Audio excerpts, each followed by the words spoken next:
same badge, same name. But these three Mustangs barely share any DNA.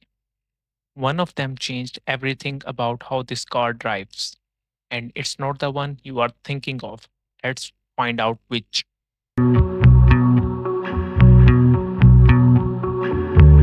Welcome to GearShift Report.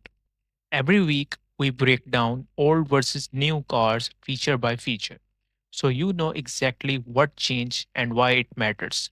Today, it's Mustang.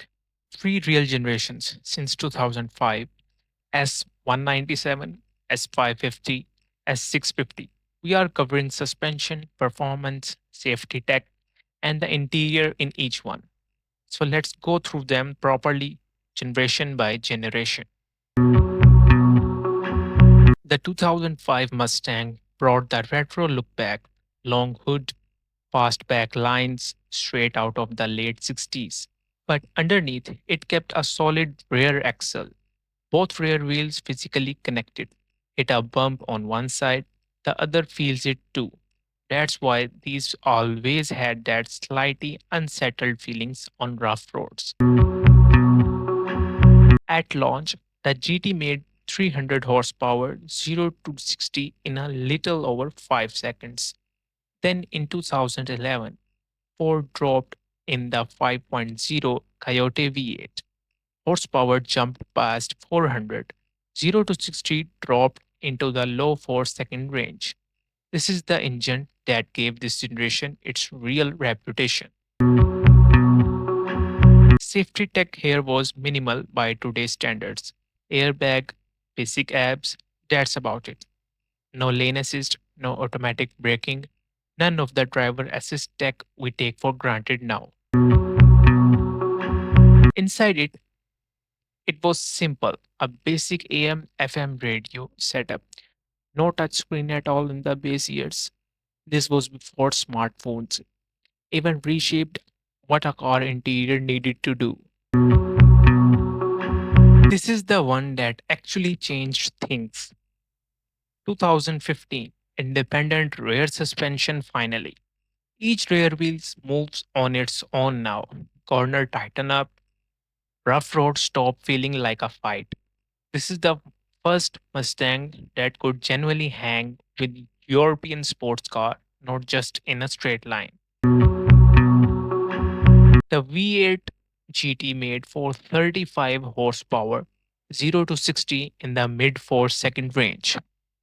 Ford also introduced a turbocharged 4-cylinder EcoBoost, quicker than you have expect and far more fuel efficient than the V8. And this generation sold with right-hand drive for the first time ever, opening up the UK and Australia. Safety tech started catching up here too. A backup camera became available, and stability and traction control got noticeable more advanced across the lineup. The base car launched with a small 4-inch display, but Ford quickly moved to an available 8-inch touchscreen. First Sync 2, then Sync 3, which is when Apple CarPlay and Android Auto finally showed up. The 2018 refreshed pushed the V8 to 460 horsepower and sharpened the styling, though the manual transition eventually gave away to a 10-speed automatic as the default. So, if 2015 was a big jump, what did 2025 actually add? The biggest visible change is inside. A 13.2-inch touchscreen paired with a 14.4-inch digital gauge cluster. No traditional gauges left at all. It's a completely different feel. Running Ford Sync 4 system with standard wireless, Apple CarPlay and Android Auto. Just now, it's new ever tech. So, some early cars have had reports of software glitches and screen issues.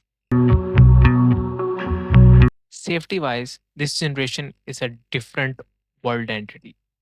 Ford Copilot 360 comes standard, automatic emergency braking, lane keeping assist, blind spot monitoring, adapted high beams. None of that existed anywhere in the 2005 car. The V8 GT makes around 480 to 486 horsepower, 0 to 60 in about 4.3 seconds. Top speed around 155 miles per hour. The dark horse pushes further still, and then there's the GTD, a street legal version of Ford's actual GT3 race car, 815 horsepower, top speed over 200 miles per hour.